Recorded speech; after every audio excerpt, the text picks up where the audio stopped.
Agora, só uma curiosidade, esse momento da Rosa Cruz, você lembra o ano que foi? Olha, na verdade, em 78 foi quando, na verdade, eu iniciei dentro dos processos, né, no Espiritismo, na doutrina de Allan Kardec. Então, isso deve bater em meados aí mais ou menos de 88. Então, por que eu te pergunto isso? Porque eu sou de 70, eu nasci em 1970. E eu me lembro que a década de 80, eu falei com você hoje sobre isso, a gente Sim. estava conversando sobre algumas. E porque, inclusive, veio já alguns convidados que falaram da Rosa Cruz recentemente, né?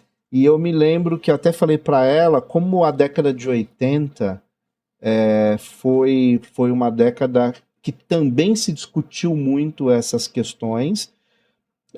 Houve uma abertura para combater já o preconceito com as de matrizes africanas. Correto?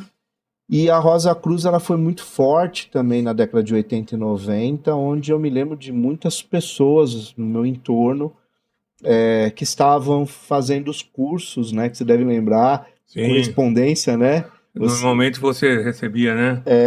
As Monografias, ou as apostilas, assim, né? Tinha até umas provinhas também Isso, que o justamente. pessoal fazia. Então foi exatamente por isso que eu perguntei, foi só para realmente ter convicção. Foi nesse momento mesmo que ela foi muito, muito intensa, né? No cenário nacional, né? Com certeza. E, bom, Miguel, e aí você, até os 28 anos, você tem essa construção de vida que é muito interessante, que às vezes eu não sei se eu estou certo ou se eu estou errado, mas até os 30 a gente pode bater cabeça, né? Eu acredito. Depois começa o nível da piscina, a água começa a subir, a gente precisa começar a tomar um pouquinho mais de cuidado, né, naquilo que a gente escolhe e faz. Mas enfim, e depois desses 28, né? Como que vai caminhar essa tua caminhada espiritual, né? Como que você... Porque para mim está muito claro, né? O Miguel civil, né? CPF, é o mesmo Miguel, Pai Miguel De Xangô.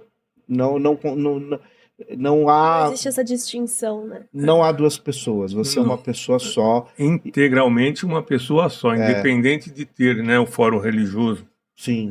escolhido, né, dentro do conceito que é a Umbanda.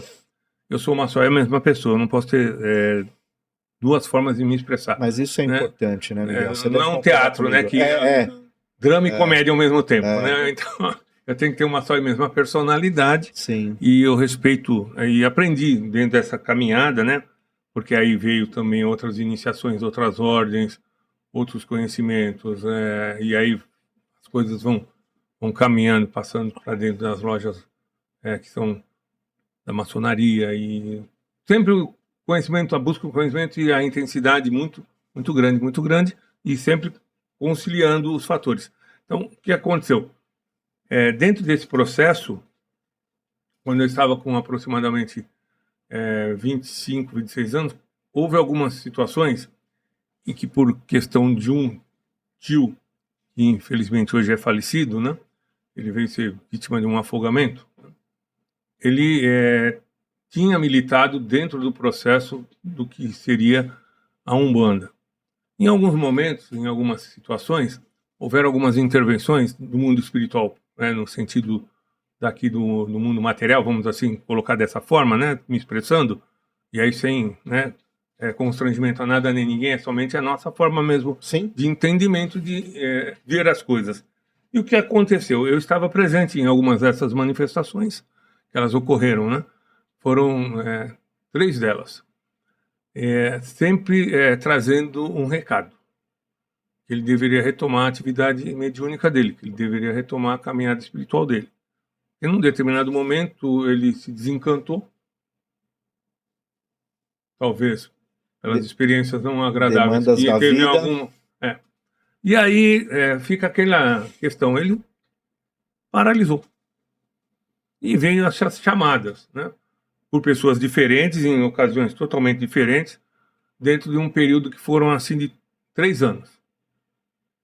E eu estava presente nas situações que houveram, né? São até hilárias, né? Porque, por exemplo, uma delas era um irmão da Igreja Católica Brasileira, mas que durante a juventude, e a mãe dele era detentora, né, era mãe de santo de um terreiro de Candomblé, no Vale do Paraíba, e aí num determinado momento ele manifestou uma entidade, e essa entidade se manifestou por intermédio dele, que é um padre, né? Até então foi assim uma coisa chocante para as pessoas na época que estavam presentes. Sim. E ela veio trazendo um desses recados.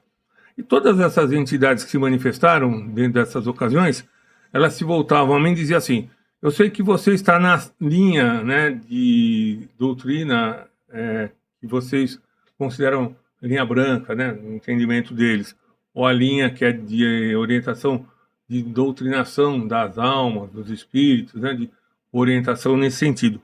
Porém, tua missão é aqui conosco. Vai rodar, vai rodar, vai rodar. Um dia você vai vir bater aqui. E a mensagem foi as mesmas, palavras diferentes, pessoas diferentes, ocasiões totalmente atípicas e pessoas que não se conheciam falando a mesma coisa. E ocorreu que por volta dos 27 para 28 anos se manifestou o caboclo numa determinada ocasião, né? Ainda dentro da casa kardecista. Então. Né? Ali eu tive que tomar uma definição. Eu falei, então eu vou ter que começar a fazer o que eu estava acostumado a fazer, por exemplo, entre a doutrina, o templo Rosa Cruz e o templo kardecista, né? Então eu falei, agora eu vou ter que fazer alguma coisa paralela, eu vou ter que dar vazão a esse fenômeno, a essa manifestação orientada dentro de uma casa de umbanda e tocar o kardecismo. Assim foi até aproximadamente, no máximo até os 32 anos. Porque daí por diante as coisas foram evoluindo de uma tal forma que eu tive que fazer uma escolha definitiva. Né? E a escolha definitiva foi, de fórum íntimo, ser ministro religioso ou caminhar aprendendo a doutrina de Umbanda, né, que é universalista, tem suas importâncias, ela é abrangente, ela é acolhedora, ela não discrimina nada nem ninguém, e aí a coisa foi caminhando nesse sentido, particularmente. Né? E você acha que essa não é, a gente não pode nem dizer uma escolha, né? Eu acho que tem muito a ver com um chamado. Porque geralmente nós, como seres humanos, a nossa tendência é a escolha pelo mais fácil. Com certeza. E querendo ou não, você já estava tranquilo, né, dentro do processo espiritual que você vinha seguindo desde os 12, 13 anos. Porque é uma conformidade, né? Sim. A gente conhece as pessoas. Existe uma zona de conforto. Exatamente. Você conhece as pessoas, você já entende muito da doutrina, você já tem um respeito também, né, dentro daquilo que você se propõe. E de repente tomar uma decisão por um caminho novo é um ato de coragem também, mas deve ter um chamado aí que eu acho que é muito contundente quando a gente fala em espiritualidade. Você consegue precisar isso? Você acha que teve um fato em específico, tirando essa experiência que você narrou? Sim. Você acha que teve mais alguma coisa que mudou esse rumo? Eu creio que dentro desse processo como um todo, né, tudo aconteceu de forma muito uniforme, muito tranquila. É assustador porque são situações totalmente atípicas e diferentes. Então, para as pessoas que me acompanhavam dentro daquela visão do mundo de Allan Kardec, né, da doutrina espírita, alguns causam espécie, porque são poucos os que têm um entendimento assim mais eclético. Normalmente as pessoas têm aquele entendimento mais assim, não fundamentalista, mas um entendimento mais ortodoxo da fé, né? E daquela questão dos escritos, das interpretações. Existe uma ortodoxia que ela é válida, né, para que você não perca a origem dos fundamentos daquela específica religião. Naquele momento, quando eram essas manifestações, e ocorreu uma, né, em específico, que inclusive envolve a esposa do nosso irmão, que você mencionou, né? Quando nós estávamos ainda iniciando o programa, ela teve um processo delicado, né, pós-parto, e naquele momento houve uma manifestação.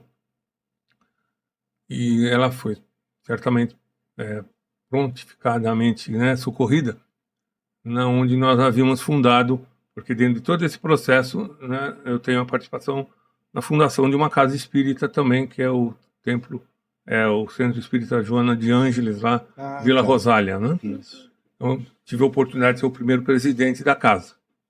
né? Ainda jovem, com 23 anos, aquela questão toda, né? Bastante fôlego. E dentro desse processo, houve temporaneamente, fora da condição do entendimento das pessoas, a manifestação do caboclo. Pela forma como a coisa aconteceu e não se tinha, né, atuação, não se conseguia um bom resultado com as técnicas, né, que eram precisas dentro do que a gente conhece dentro do mundo de Allan Kardec, né, ou dentro da doutrina espírita, a coisa estava um pouco mais além, ali se manifestou temporaneamente, espontaneamente se manifestou o caboclo.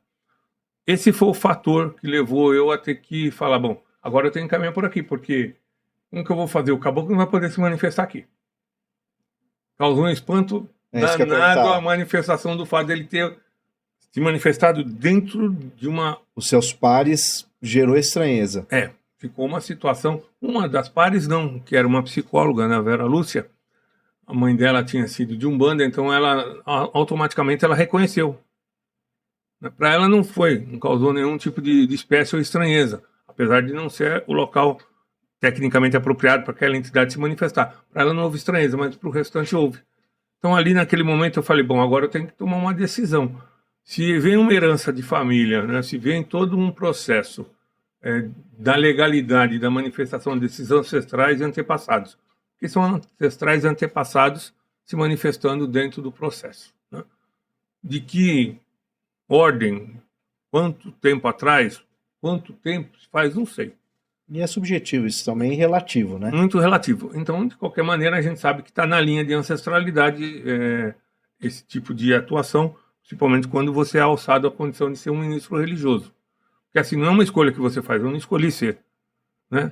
As experiências e os caminhos e a própria atividade foi levando para esse caminho. Então, não é uma coisa que eu quis, né, que eu desejava ou que eu almejei. Fala, não, eu vou ser um ministro religioso de Umbanda, você é um sacerdote, um vulgo pai de santo, babalorixá, e os nomes, para mim, as nomenclaturas, né?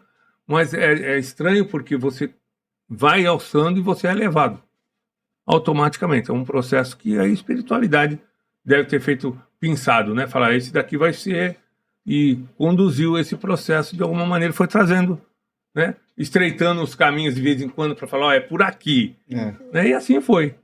E a escolha foi tranquila. Eu não tenho, assim, nenhum tipo de constrangimento. E para mim é tudo muito natural. Né? Tanto, se eu tiver que ir lá dentro de uma casa kardecista, tivesse que fazer uma palestra, ou tivesse que ministrar um curso de teoria mediúnica, não existe estranheza. As pessoas podem estranhar. Eu já não estranho. Tanto faz, né, o Miguel estar dentro de uma casa kardecista, quando dentro de um templo de Umbanda, dentro de uma casa de candomblé, desde que a casa seja uma casa que tenha seriedade e vá, né, pelo lado do que é positivo, propositivo para as pessoas, Sim. Tranquilo.